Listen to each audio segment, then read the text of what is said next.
2024 সালের লাস্ট নভেম্বরে আমরা গিয়েছিলাম কলকাতা। আর তখন গিয়েছিলাম শুধু আমি আর আমার মেয়ে নাহিন। তো মানুষের জীবনে অনেক বান্ধবী থাকে, অনেক কিছু থাকে, কিন্তু এখন আমার বান্ধবী এখন আমার মেয়ে। সো 2 বান্ধবী মিলে চলে গিয়েছিলাম, 2 মা মেয়ে চলে গিয়েছিলাম। এবং এই ট্রিপটা আমাদের মানে যতবার আমরা ইন্ডিয়া গিয়েছি, মানে সবচেয়ে বেস্ট একটা ট্রিপ ছিল আমাদের, স্মরণীয়। প্রতিটা ক্ষেত্রেই একটা স্মরণীয় বিষয় হয়েছিল আমাদের এই ট্রিপটা। মনে হয় এটা মানে দীর্ঘদিনের বিরতি ছিল, এরপর হয়তো বা এই জন্যই আল্লাহ আমাদের এত সুন্দর একটা ট্রিপ দেওয়ার সৌভাগ্য দান করেছিলেন।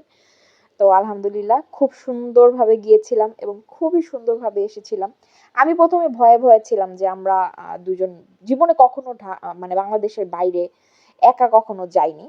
তো এটা দুঃসাহসিক একটা কাজ ছিল এবং আল্লাহর রহমতে আমি সফলভাবে ফিরে এসেছি, আল্লাহর রহমতে কোনো বিপদ ছাড়া। তো আমাদের সেই ট্রিপটা খুবই সুন্দর ছিল, স্মরণীয় একটা ট্রিপ। আর খুবই মনে পড়ে কলকাতা, আর কলকাতা শহরটা খুবই মিস করি। প্লাস হচ্ছে সেখানকার যে খাবারগুলা, মানে খাবারগুলা খুবই মিস করি। কিছু কিছু খাবার আছে, এই খাবারগুলো আমাদের খুবই পছন্দ। সো দীর্ঘ একটা বিরতি আমাদের হয়েছে, বাট এখন আবার শুনতে পাচ্ছি নতুন করে ট্যুরিস্ট ভিসা চালু হবে। সো যদি চালু হয় তাহলে ভালো। ঘোড়া ঘোড়া, এই দেখো ইন্ডিয়ান ঘোড়া।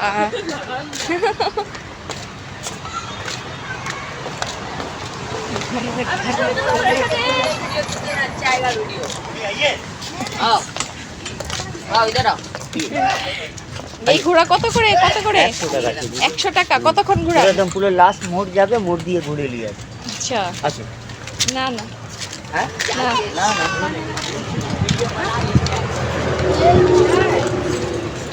ও বাবা, দুটোটা ঘোড়া, একটা সাদা একটা কালো।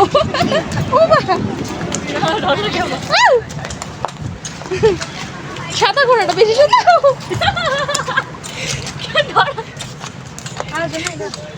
ডর লাগে না? 1 किलो गोश्त का दाम दे देगा। এই যে আমি আছি, এই যে জার্নিটা খুবই সুন্দর ছিল, মানে বলার মতো না। এই যে আমরা মেট্রো রেলে উঠেছি, আমরা ট্যাক্সিতে উঠেছি, হলুদ ট্যাক্সি। হ্যাঁ, তো আমাদের যাওয়ার পথটা আরো মসৃণ ছিল। আমার আমার হাজবেন্ড সম্রাট, সম্রাটের একটা পরিচিত লোক ছিল বর্ডার গার্ডে। তো উনি আমাদের হেল্প করেছিলেন, খুবই সুন্দরভাবে আমরা বর্ডার ক্রস করেছি। তো আলহামদুলিল্লাহ ভালোই ছিল ট্রিপটা। আশা করি সামনে আবার ভিসা খুলছে, আবার যাব ইনশাল্লাহ। এরকম স্মরণীয় আরো কিছু স্মৃতি আমার জীবনের খাতায় থেকে যাবে।